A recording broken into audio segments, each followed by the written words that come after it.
She will talk about the LTA project, which is a European funded project. Vim and I are also involved. Thank you, Carlos. Is that all right?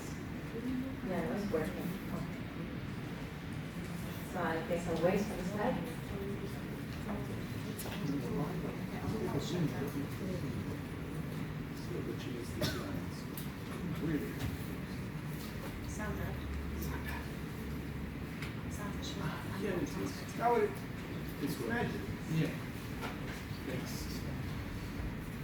Okay, there we go. I hope I'll do fine. I usually do the cooking myself, so it's going to be big fun just jumping this time. So let's get started. First of all, thanks the organizers for having us here today and let us present our project. Our project is called Live Text Access, and we're going to be talking today about harmonizing training in real-time site typing. My name is Rocío Bernabé Caro. I work at the University of Languages in Munich, and my colleague Estella Oncins, she works at the Universitat Autonoma de Barcelona, and she will be doing the second part of the presentation. So what we're going to do today is give you an overview of the project and present you the main results of the first working package. These are called intellectual output. That's why you see the abbreviation IO. This is just a fancy European word for working package. So I'll be saying IO or intellectual output. Then the results of the second one, which is the curriculum, and then we're going to give you an example of the MOOC, which is an online course where you can use our training material. So if we move on to the next slide, first the overview of the project. Our project is an Erasmus co-funded project. It started in September 2018 and will be running until August 21. And we have three main goals. The first one is to create learning materials to train fellow typists and re-speakers in bilingual real-time subtitling. And we're going to provide a modular curriculum. And the third goal of the project is actually to make the profession more visible and foster the recognition of the profession itself. We're focusing on three European priorities. These are meeting the needs of the market and of the end users.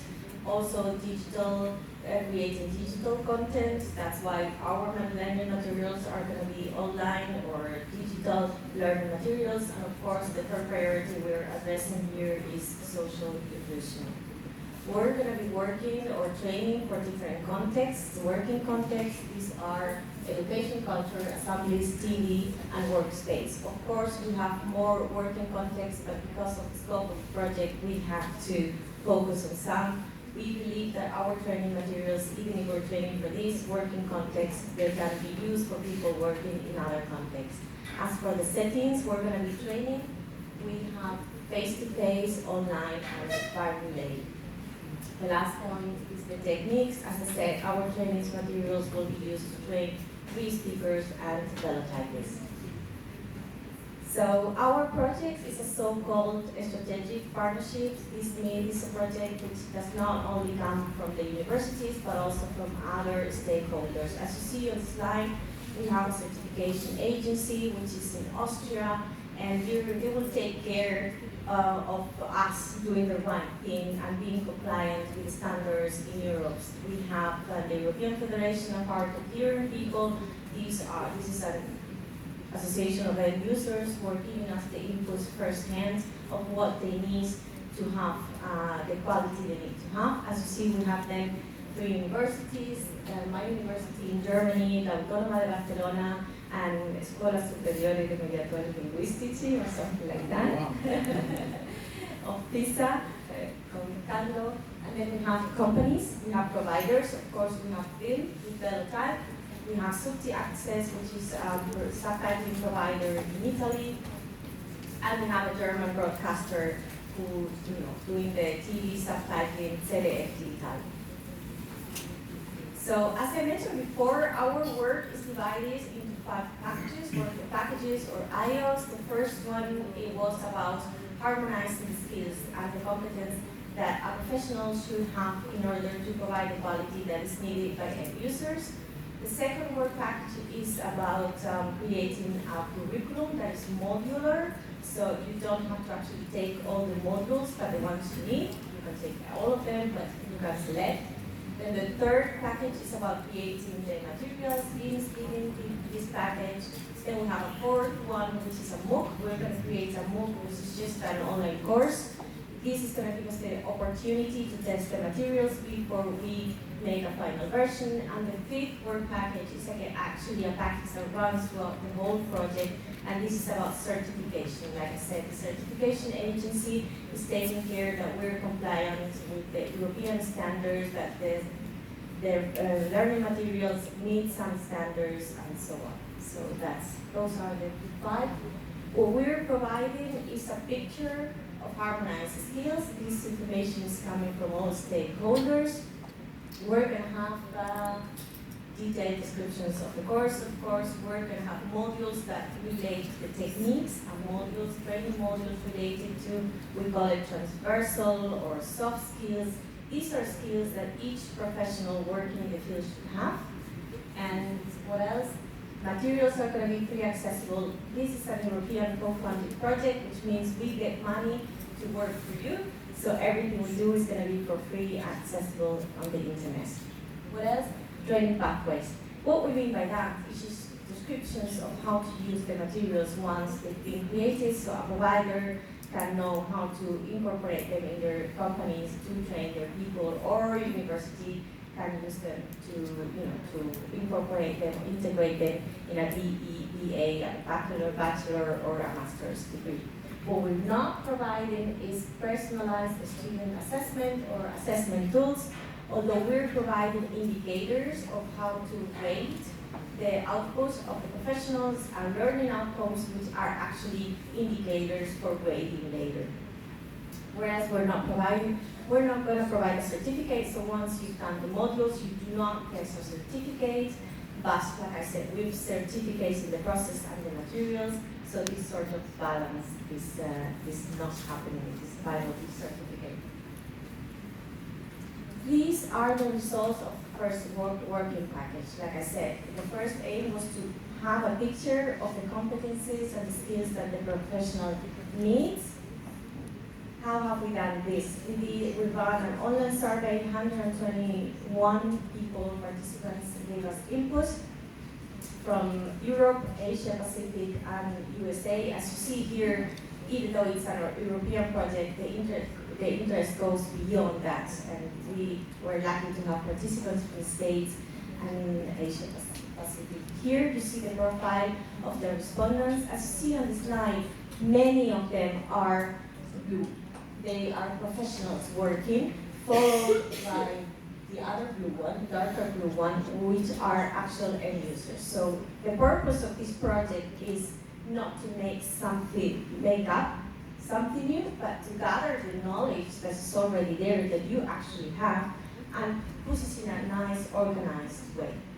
Then this is the overview of the results. This is what participants say is needed if you're a professional. As you see, the competence areas go beyond the technique, speaking or typing, and you have other such as understanding asset accessibility or IT knowledge or linguistic competence or entrepreneurship competencies, because you have to sell you yourself if you're a freelancer. You have to know how to manage that part as well. So what we've done with the results, if we've created modules, this is an overview of the skills. It's harmonized. We call it harmonized because it comes from all the stakeholders. And as you see, we've grouped them in competence areas. In each of these competence areas, you have the different skills. This is just a short version of it. Everything is on the internet available, so you can read it. So once we had these skills and we knew what is needed, we are translating this into a curriculum, which is actually our second work package. So how are we doing this? As you see down below, the first step was to have the skills, to know what we have to do. Then for designing the curriculum, we're taking a look at the literature and taking a look what are others doing. For this, we're also interviewing professionals and teachers and trainers around the world. And we're doing this fancy word which is called cross-fertilization. Many people laugh about it. We laugh as well. Here you have an overview, a more detailed overview. So we're taking a look at the literature. We're talking to trainers in interpreting, in audiovisual translation, in velotyping, in re-speaking, and we're cross-fertilization. So because I'm using this word, I'm gonna give you an example of what this means. This means just collaborating. Like I said, we don't want to make it up. We want to take what is there and put it together. And this cross-fertilization means working with other projects and profits and benefit from them, and of course share with them. An example is Intersteno. Intersteno is helping us. It's an association. It's not a project, but they're really being a help. The second project is SCIC, which is an European project which has created a lot of videos for training interpreters. So as you see, this is the idea of cross-fertilizing. It's like taking things that are already there and very useful for training professionals in our field, and that's what we're doing. So we can move on. Okay. So I'm done. That's an overview of the modules and the skills, and now my colleague is going to give you an example of the online course we're planning to create to use actually the materials. Many thanks.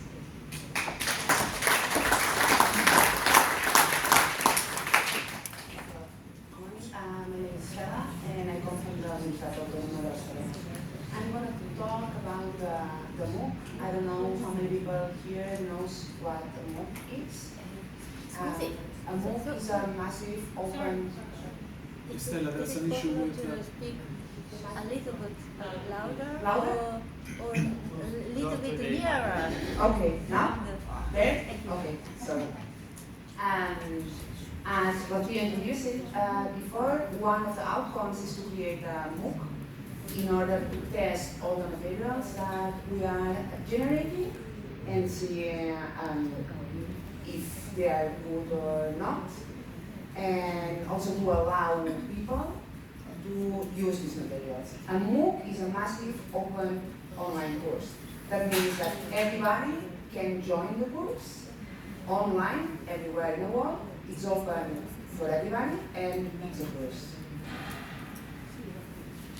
In the MOOC, what we will provide and what we will not provide, we will provide, as you've seen, the consortium. It's made of 3 universities, so it's top quality content from professionals working already in high institutions, in higher education institutions.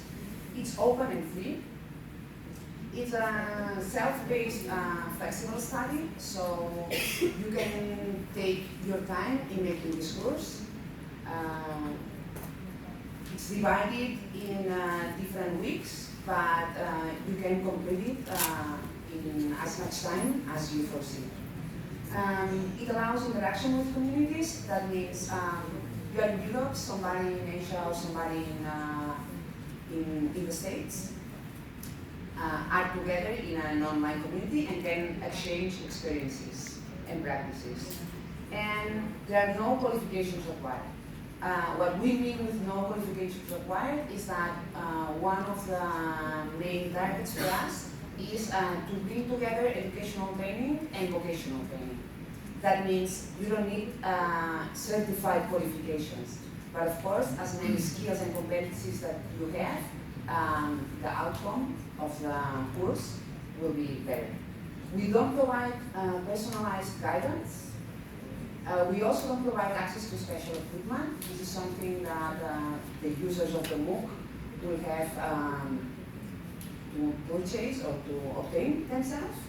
And we don't provide the final certificate, but the MOOC will be on a platform which will provide you an attendance certificate to validate or that you've done the course. The course, as I said, well, actually we have 2 different courses. One is for verse speaking and the other one is for velotyping. It's made of 6 different modules And there are some modules which are together, so which are shared for both techniques. But then we have specific modules for velo typing and for risk speaking. We also aim to train for live editing, plain language, and we provide open source materials. Here are again the skills and competencies that we aim to train. The skills and competencies in red are the shared between risk speaking and velo typing. So both will take knowledge of accessibility, linguistic skills, IT skills, entrepreneurship, and service skills. And then we have a separate model for risk speaking and another one for velo typing. Of course, people can choose to take only one course or to take both. Sorry. No. Sorry, my bad. Okay, the courses will be language specific. So we provide training pathways, which means that they will be adapted to university bachelors and to masters also.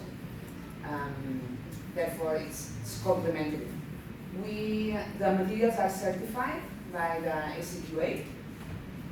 And also, as Rocío highlighted at the beginning, we think that it's very important the social inclusion, so the course is accessible also to trainees. The settings are face-to-face, online, and relay. And the contexts that we are working are education, culture, assemblies, TV, and workplace. So, and that's it. Thank you very much. If you have any questions, yes, please let us know. And very important, if you are interested, subscribe to our stakeholders list, which is on our webpage. Follow us on Facebook and Twitter.